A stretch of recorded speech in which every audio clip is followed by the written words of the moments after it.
Le 7-9-30 sur France Inter. Géopolitique, bonjour Pierre Aski. Bonjour Nicolas. Pierre, vous revenez sur l'entretien que vous a accordé Emmanuel Macron, ainsi qu'au Figaro et au Journal du Dimanche. Emmanuel Macron se décrit parfois comme le maître des horloges. Il ne l'est pas bien sûr dans la guerre en Ukraine, où la temporalité des combats obéit à d'autres maîtres.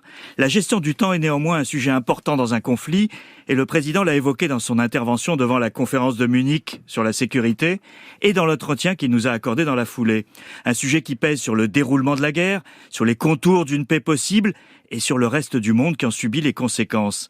Dans son discours à quelques jours du premier anniversaire de l'invasion russe, il s'est dit prêt à un conflit prolongé en Ukraine, mais il ajoutait aussitôt « En disant cela, je ne le souhaite pas, mais surtout si nous ne le souhaitons pas, nous devons collectivement être crédibles dans notre capacité à durer dans cet effort. » Cet équilibre entre durée et effort porte en lui une bonne partie des défis du moment et des scénarios possibles à relativement court terme. Alors dites-nous, quels sont les scénarios dont vous parlez ? Tous les protagonistes savent qu'aucune négociation n'est possible aujourd'hui parce que les deux partis, russes et ukrainiens, se préparent aux offensives et aux contre-offensives qui s'annoncent.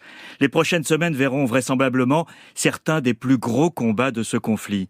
Depuis des semaines maintenant, le front s'est stabilisé sur près d'1 millier de kilomètres après les importants mouvements des premiers mois. L'armée ukrainienne est sur la défensive. En attendant les armes lourdes occidentales qui lui ont été promises, elles lui permettront de tenter une percée sur les lignes russes. L'armée de Poutine, de son côté, a bénéficié des renforts de la mobilisation partielle. Elle mise sur le nombre et sur sa capacité à assumer des pertes plus lourdes que celles de son adversaire. Dans ses propos qui ont fait des vagues, Emmanuel Macron dit espérer que l'Ukraine parvienne, dans la phase qui s'annonce, à inverser le rapport de force à son profit, afin de forcer le retour à la table de négociation. Les Ukrainiens et une partie de l'Europe avec eux sont au contraire dans la logique d'une victoire totale, c'est-à-dire la récupération des territoires occupés depuis 2014, Crimée incluse. Et c'est une différence, Pierre, une différence de vue sur la définition de la victoire ? C'est de ça qu'il s'agit en effet, Nicolas, et c'est ce que signifie cette phrase d'Emmanuel Macron. Écraser la Russie n'est pas et ne sera jamais l'objectif de la France.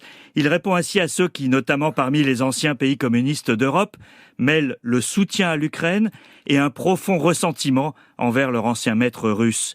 Cette divergence ne pose pas de problème majeur aujourd'hui, car tout le monde est désormais sur la même longueur d'onde sur le soutien maximum à l'Ukraine.